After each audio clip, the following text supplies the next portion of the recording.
Consulta preventiva de divórcio. O que você precisa saber? Por onde você começa?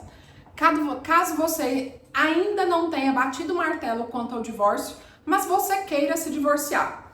Por que eu tô falando isso? Eu recebi uma cliente aqui ontem que ela virou e falou: Carol, eu tô com meu casamento em crise, eu tenho um filho pequeno, a minha situação em termos de renda e de trabalho é essa, do meu marido é essa, nossas dívidas são essas. E aí ela trouxe a certidão de casamento, eu analisei e, frente ao cenário dela, eu pude dar a melhor solução jurídica para que, se porventura a crise não passe e a violência doméstica que começou a existir de uma maneira escalonada chegue num ponto muito crítico, ela sabe exatamente os passos que ela tem que tomar. E existe uma receita de bolo para todo mundo? Não existe. Mas eu vou listar aqui alguns pontos que quem está passando por uma crise no casamento precisa começar a ligar a antena, e foi até algum dos pontos que eu discuti com ela ontem. Primeira coisa, se você tem um casamento e ele está em crise, você precisa se atentar. Quem paga as despesas de casa? É você ou seu companheiro ou companheira?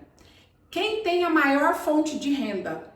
Essa fonte de renda está sendo empregada dentro de casa? Está sendo direcionada para dentro do seu lar ou não? Você precisa prestar atenção nisso. Outro ponto, se você está numa relação de dependência econômica, a fonte de renda do seu companheiro ou companheira, ela é registrada? Ela é formal? Por quê? Porque isso impacta em tudo que a gente vai fazer adiante. E por que eu tô fazendo esse tipo de pergunta? Porque se o seu companheiro, se você tem uma relação de dependência e o seu companheiro não tem nenhuma fonte de renda formal, você não sabe nem o que ele faz, quanto ele ganha, fica mais difícil, até no caso da gente requerer uma pensão de alimentos compensatórios, por exemplo, para você, companheira, ou uma pensão alimentícia para o seu filho. E aí, passando para o lado dos filhos agora. Se você tem filhos com seu companheiro ou companheira, você precisa começar a guardar despesas dessa criança e qual é o padrão de vida que vocês já têm. Quanto vocês gastam com roupa, quanto vocês gastam com babá. Começa a recolher esses documentos, vai guardando numa pasta. Calado vence, tá? Guarda isso numa pasta. Outro ponto, o imóvel que vocês moram é próprio? Tá quitado? Tem dívida? Se você mora num imóvel que tem dívida, você precisa de antemão começar a regularizar isso, porque se trata de um imóvel em alienação fiduciária, o que é isso? É aquele contrato que a gente faz com o banco, tipo Minha Casa Minha Vida.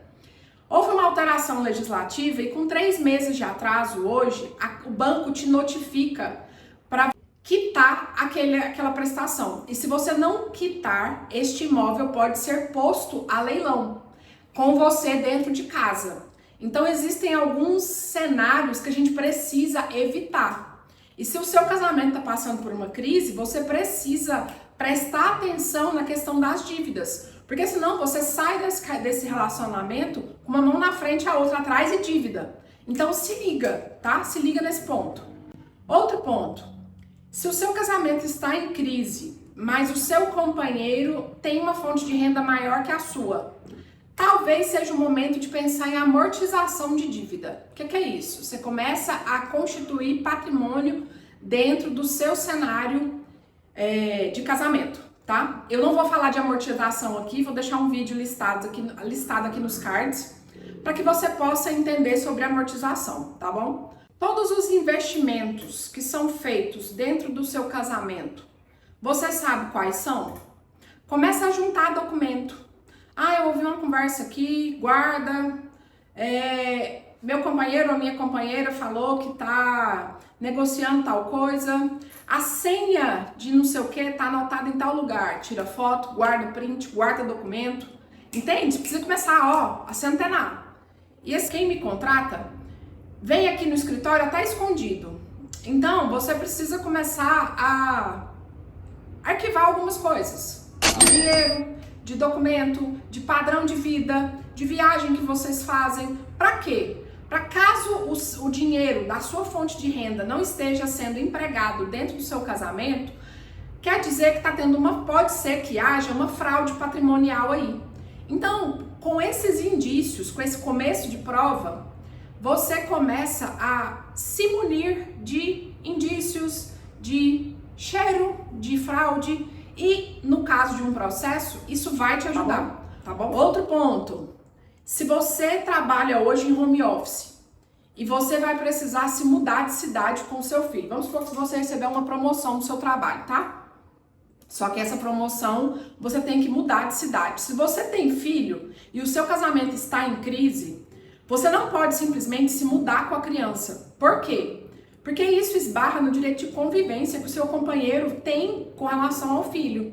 Então são coisas que quem está em crise no casamento precisa pensar, tá? E outro ponto que eu acho importante destacar aqui. Se vocês moram num imóvel e só a fonte de renda do casal vem só de um. Caso haja um divórcio, quem vai ficar nesse imóvel? Você, o seu companheiro? Por quanto tempo ele vai pagar esse aluguel ou essa prestação até que você se restabeleça? São pontos de alerta que a gente precisa ligar e começar a pensar. Quem cuida dos filhos? Quem vai criar esses filhos? O seu companheiro, como é que é a relação dele com essas crianças? E um último ponto, assim, pra gente fechar esse vídeo, que eu acho de extrema importância. Violência doméstica. Houve ou não houve? Para comprovar a violência doméstica, por mais que a palavra da vítima tenha peso, eu sugiro que, aqui eu tomo muito cuidado com essa recomendação, porque eu não sou o tipo de advogada que vai falar para inventar uma violência doméstica, jamais. Só que, se você vai na delegacia e se você se vale de uma medida protetiva, não retire essa medida protetiva, não volte atrás, sustente. Por quê? Porque isso tem reflexo na questão da guarda, dentro do processo de convivência do seu companheiro com seus filhos. Então, esses detalhes todos importam, tá bom? Eu espero que o vídeo tenha sido muito útil, que eu tenha trazido alguns pontos. Esse vídeo não é uma orientação individual, é impossível eu gravar vídeo falando, olha isso, faz assim, assim, assim. Porque tudo depende e tudo tem que ser analisado de acordo com o caso concreto. Mas uma consulta preventiva, ela é de graça. Quando você fala com um profissional qualificado que vai saber te dar a melhor orientação, que vai adequar, que vai entender a sua realidade. E em 1 hora de consulta a gente consegue fazer isso com muita maestria, com muita facilidade, dando bastante clareza para o cliente, tá bom? Se ficou alguma dúvida, deixa aqui nos comentários. Eu adoro nossa troca pelo YouTube. E caso você queira também fazer alguma consulta, vou deixar aqui os dados do escritório para que haja o agendamento, tá bom? Tchau, tchau!